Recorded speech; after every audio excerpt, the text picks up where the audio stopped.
ꯏꯄꯦꯛ TV ꯅ꯭ꯌꯨꯁꯅ ꯑꯗꯣꯝꯕꯨ ꯇꯔꯥꯝꯅ ꯑꯣꯛꯆꯔꯤ꯫ Prime minister Narendra Modi Manipur लाकनी है तारे अदुमकपु बीजेपी मणिपुर प्रदेश चपचाना पाव पिरक्पदि लेत्रिबना करी नुमित लाकनी है चपचाना खंग ngamdri हाइना बीजेपी मणिपुर प्रदेश की जनरल सेक्रेटरी के शरद कुमार फोंदोखरे निताई पाचुतेक लेबा थंबाल संगेन पंथोखिबा पावगी मिफम अमदा माकना हाय प्राइम मिनिस्टर नरेंद्र मोदी लाकनबदि लेमदम मसिदा थोलिबि इरांग असि वरोसिन अमा सोइदना पोटलगनी हाइबगी थाजबा लै अदुबो कांग्रेसना मणिपुर प्राइम मिनिस्टर लाक्ति हाइरमबदु हौजुति लाकदौब लेरबनिना वकाई तौदुना प्राइम मिनिस्टर लाक्तनबो होटनगनी हाइना माना कांग्रेस पु मराल सिके पावगी मिफम अदुदा के शरद कुमार मखा तना है मणिपुर प्रदेश कांग्रेस कमिटी की ओबीसी डिपार्टमेंट की स्टेट चेयरपर्सन ओइबा शकीर अहमदना सोशल मीडिया दा कांग मसल की मरक इरांग थोकपा याबो फम फोंदोलकपसि याम लेबक थीबन बीजेपी ना कैदौंगेदसु कांग इरांग थोकनबा खनखिबु लेते अमरोमदा कुकी की सिविल सोसाइटी ऑर्गेनाइजेशन सिंह मिनिस्ट्री ऑफ होम अफेयर्स की मीट कांगबु अमगा दिल्ली दा हौजि हौजि वरी सानबसि लोइरबा मतुंगदा सस्पेंशन ऑफ ऑपरेशन सु सांदोपगी मतंगदा सेंट्रल गवर्नमेंट के वरी सानब थौरांग तौरी मणिपुर इंग तप फिबम अमा लैहन्नब सेंटर लखरकलिबा थौरांग सिंग असिदा कुकी की सिविल सोसाइटी ऑर्गेनाइजेशन सिंग अमसुंग सु ग्रुप सिंगना यारगदी प्राइम मिनिस्टर नरेंद्र मोदी था सिकितंग त्राउदुदा स्टेट अनि की खोंचत असिगी मनुंग चन्ना मणिपुर दसु यौसिलकनी हाइना थाजबि याबा मफमदगी पाउना हाइ पावसिना हाइ मणिपुर इंग तप फिबम लैहनबा हाइबसि Meitei सिंगिदि हानदगी हौना यादुन लैरिबनि civil society organisation सिंगसु सेंटरना Manipur थुगाइबगी वफम नत्तबा अतै इंग तप फिबम पुरक्पगी मतंगदा सगोटकनी हाइबगी थाजबा पिरखरबन मरम मदुना हुजिक्ति मणिपुर की वाथोक असिगी वरोसि लाकपगी लंबी याम नक्सिन लैरे कुकी सिंगना महौसागुम मैतैगा पुनः लैमिनबा अमसुंग नेशनल हाईवे ना चिंबा हंगदोक्तुना अथिंग अमत पीररोय हाइना लौथोकपा लैरगदी प्राइम मिनिस्टर नरेंद्र मोदी मणिपुर की मफम अनि हाइबदी चुराचंदपुर अमदी इम्फाल दा चटकनी हाइना मियामगा उनगनी हाइरे मरम मदुना न्यू दिल्ली दा MHA गा कुकी सिविल सोसाइटी ऑर्गेनाइजेशन सिंग अमदी सु ग्रुप के कांगबु उनरिबसि याम मरु ओइबा तंखक अमनी हाइनासु महाकना मखा ताना फोंदोके नकलमरोमदा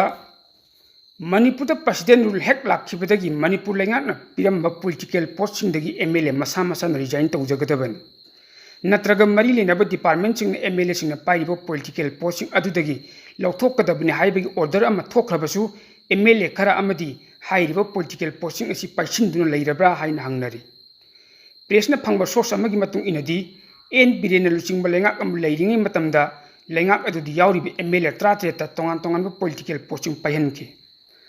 कोऑपरेशन बोर्ड अमदी सोसाइटी ना चिंबसिंग चेयरपर्सन ओइना फम पाइरिबे MLA सिंग मनुंगदा MLA खुदिमकना मसा मसान पाइरिबा पोस्टिंग दगी रिजाइन तौखरबसु लिलोंग केंद्र की MLA अब्दुल नसीर अमदी नवया पखंगलाप केंद्र की MLA SKBD हौजिक हौजिकसु मखोय मसा मसान पाइरिबा फमसिंग अदुदगी रिजाइन तौदना अदुमक लैरि हाइरे लिलोंग केंद्र की MLA नसीरना पाइरिबा पॉलिटिकल पोस्टना वक्फ बोर्ड की चेयरपर्सन ने अदुगा MLA KB ना पाइरिबा पोस्टना Manipur state women development corporation limited की चेयरपर्सन मणिपुर लेंगाकना मतम मतम ओइना लेंगाक चलाइबद नुंगाइननबा अमदी मपुंग फानबा हाइदुना पीगिबा चेयरपर्सन की पोस्टिंग असि करिगुंबा प्रेसिडेंट रूल लाकपा तारगदी हाइनरुबा तौदना मसा मसाना खंगना रिजाइन तौगदबन अदुबु ngasi फावबा MLA अनि असिदि रिजाइन तौबगी महुक्ता चेयरपर्सन की फम मदुं कोनसिंदुना लैरे हाइरे तसेंगना हाइरबदा स्टेट असिदा प्रेसिडेंट रूल हेक लाखिबगा सही असिगी फेब्रुवारी तंग 12 मतम मदुदा लेंगाक की चीफ सेक्रेटरी ओइखिबा PK सिंहाना चेयर लौदुना पंगथोखिबा मिफम अमदा MLA सिंह पाइरिबा पॉलिटिकल पोस्टिंग दगी लौथोकननबा खंगनबसु लैखरबन हाइरिबा मिफम अदुदा डिपार्टमेंट खुदिमकी हेड ऑफ द डिपार्टमेंट सिंगसु याउखिबग लोइनना आर्टिकल 356 की मतुंग इना लौखिबु वरेपना MLA सिंह पाइरिबा बोर्ड कॉर्पोरेशन अमदी सोसाइटी सिंग चेयरपर्सन सिंग की फमदगी लौथोकदबनी हाइना एडमिनिस्ट्रेटिव सेक्रेटरी सिंह द रिएक्टिव पीखिब लै हाइर हाइरिबा मिफम अदुदा चीफ सेक्रेटरी PK सिंहागा मरी लिनबा कांबू सिंह द MLA सिंह पाइरिबा पॉलिटिकल पोस्टिंग अदुदगी लौथोकननबा खंगनख्रबा मतुंग BJP हाई कमान सही असिगी मार्च की तंग 19 दा थोखिबा ऑर्डर अमदसु MLA सिंह पाइरिबा पॉलिटिकल पोस्टिंग दगी रिजाइन तौननबा खंगनबसु लैखरे हाइरे महांगना लेंगाक फम मणिपुर लेंगाकना फम लौथोकनबा ऑर्डर थोखरबसु MLA नसीर अमदी MLA KBD बोर्ड अमदी कॉर्पोरेशन की व्हीकल सु हौजिकसु अदुमक सिजिनदुन लैरि हाइना पाउगी सोर्स अमना हाइरे मणिपुर लेंगाकी चीफ सेक्रेटरी यावना फंगिबा मिफम अमना लौखिब वारेपसिंग अदुबु करिगिदमक्ता वक्फ बोर्ड एजुकेटिव कमिटी नत्रगा प्रोजेक्ट ऑफिसर लेंगाकी ऑर्डर इंदबना लोइनना Manipur state women development corporation limited की मैनेजिंग डायरेक्टर ना लेंगाकी ऑर्डर करी इंदबनो हाइबिसिन मणिपुर लेंगान ऑर्डर थोखरबसु हौजिक एमएलए अनीना पॉलिटिकल पोस्टिंग अदु पाइसिलगा लेबा मरमना बोर्ड अमदी कॉर्पोरेशन के थबक थोरमदा चाउन अपन पीदुन लेरे रिलीफ कैम्प लेबा आईडीपी ट्रेनिंग सिंगदा पीगदब सब्सिडी सिंग पीदुन लेरे डिपार्टमेंट सब्सिडी सिंग पीगदब सेंफम सिंग काइथोखरबसु सब्सिडी सिंगदि हौजिक फावबा यहोनबिद्रे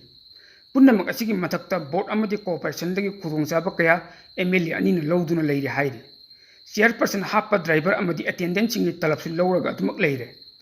असिगुंबसिंग असी हौजिक फावबदा मणिपुर लेंगान येंसिनदुन लेबदगी खुदोंचादबा कया मयुकनहल्ले हाइना पावगी सोर्स असिना हाइरे अतोपा पाव अमना मणिपुर थोलिम इरांग असिगी मनुंग इहान हानबो ओइना इंडिया की प्राइम मिनिस्टर नरेंद्र मोदी ना मणिपुर चलिबा थासिगी तांग 32 नत्रगा 13 लाक्लबा याई हाइना मियामना पानरे मरकसिदा प्राइम मिनिस्टर नरेंद्र मोदी की मणिपुर खोंगचत मंग ओइनाना एमएलए सिंह लेंगा अमा सेमनब पुनसिनदुन वा तानाबसु हौग्रे हाइरे Manipur legislative assembly speaker Thokchom सितबर्तना गवर्नर अजय कुमार भलागा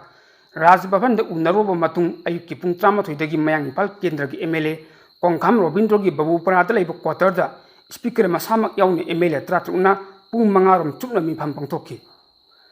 मरक असिदा मणिपुर गवर्नर अजय कुमार भलासु न्यू दिल्ली की दमकता पाइसिनकी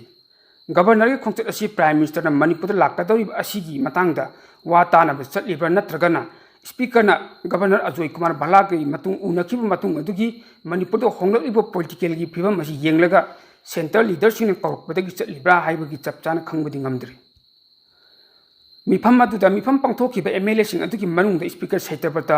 सिंगजमई एमएलए युमनाम खेमचान हैरोकी एमएलए थोक्चोम राधेश्याम थंगमैबन केंद्र की एमएलए खुमुकचम जोय किशन वांखै की एमएलए थांगजम अरुण कुमार हियांगदम की एमएलए युमनाम राधेश्याम मयांग इम्फाल की एमएलए कोंखाम रोबिंद्रो थांग की एमएलए तोंगरम रोबिंदो नौरिया पखंग लापा की एमएलए सगोलसेम टेबी कैराव केंद्र की एमएलए लौरिंबम रामेश्वर वांजिंग तेंथा की एमएलए पौनम प्रोजेल थोंजू केंद्र की एमएलए थोंगाम बिश्वजित वांगो की एमएलए खुराइजम लोकेल लमसांग की एमएलए सोरोगम राजेन जिरीबाम की एमएलए असदउद्दीन उरीपोक की एमएलए खैरापम रघुमनी ने हाइरे प्रेसना फंग पाव की मतुंग इना मिफम मदुदा प्राइम मिनिस्टर नरेंद्र मोदी की मणिपुर खोंगचत की एमएलए सिंगा तौनगदबा थबक थोरमसिंगी मतंगदसु यामना कुपना खन्नकी हाइरे लोइनना प्राइम मिनिस्टर की मणिपुर खोंगचत मंग ओइनना मणिपुर थोलिबा पॉपुलर गवर्नमेंट अमा सेमनबा खन्नकी हाइरे मसक ममिंग तथोनिदबा मिफम अदुदा सरुक याखिब एमएलए अमना फोंदोरकिबदा लेंगाक सेमनबा एमएलए सिंग मसिंग चप चान ले अथुबा मतमदा ngasi हायेन खाइदना सेमनिंग मतम अमदि हेक्टर लेंगाक अमा सेमलकपा याय गवर्नर दिल्ली दा हलकपगा लेंगाक अमा सेमलगी हायना क्लेम तोबा फावबा यारिबने तसेंग हाइबदा नागा की लेगिब एमएलए सिंग ngasi की मिफम अदुदा करीदमक सरुक याखिदबनो हाइबो पाखुम ओइना मिफम अदुगी दमक एमएलए सिंगदा पाउ थाय अदुबो मणिपुर लेरमदब अमिदि हक्चांग अनाब लेबम याउनबदगी तंगाई फदना मिफम अदु सरुक याखिदबने लेंगाक सेम मतमद मखुसु सोइदन सरुक यागनी हाइरे पनमयाबदी मिदांगरम मणिपुर लेजिस्लेटिव असेंबली स्पीकर सैतबर्तना राजभवन चतुना गवर्नर अजय कुमार भलाग पुंखाय अम चुपना वरी सानखिबने गवर्नर को उनखिब अदुदा मणिपुर पॉपुलर गवर्नमेंट अमा सेमनबगी मतंगदा खन्नब ओइगनी हाइना मियामना फोंदोकनखिब लेखिरे तंजासिदा गवर्नर एके भलान खंगहौदन दिल्ली चटखिबसिना अथुब मतमदा मणिपुर पॉपुलर गवर्नमेंट अमा लागलब याई हाइना मियामना पानरिबन इंडिया की प्राइम मिनिस्टर नरेंद्र मोदी की मणिपुर खोंगचत अमदी कुकीला हरुपसिंगी सुगी मतंगदा इम्फाल नुमित खुदिंग फोंगिबा पाउची अमा ओइरिबा सना लेबाकी एडिटोरियल कलमदा करी हाइदि हाइबदु येंगमिनसे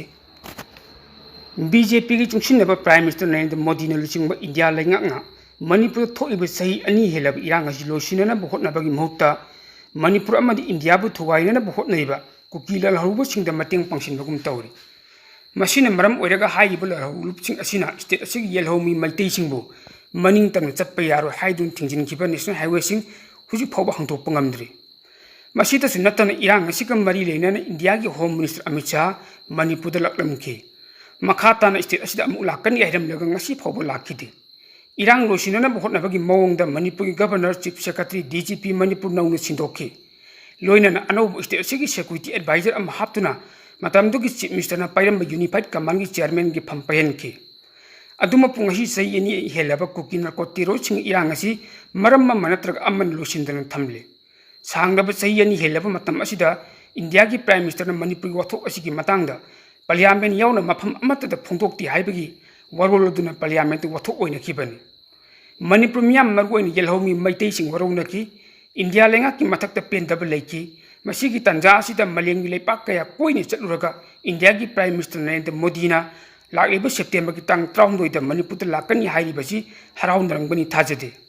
harau phamsu thokte luibadi hojik state asida miyam gi lenga su leitrabani na prime minister modi khong si kanana saruk yagani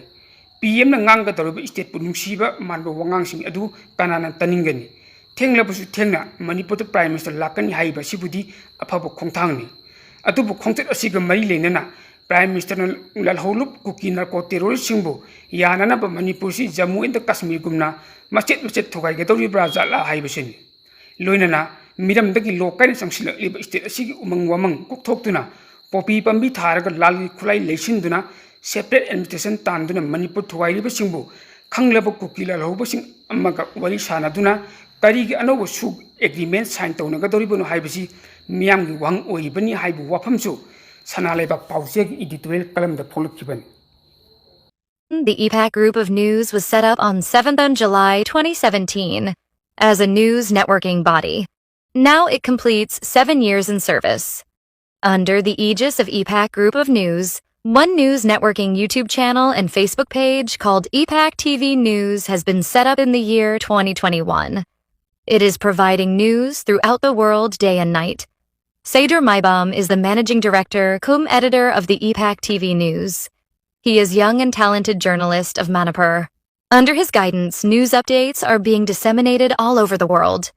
Both YouTube channel and Facebook page of the EPAC TV News becomes a successful news channel. It is due the full cooperation of the people. The news channel seeks support of the people. People may subscribe, like, share, and follow it, so that it can serve the people further. The EPAC TV News. Once again, thanks the supporters.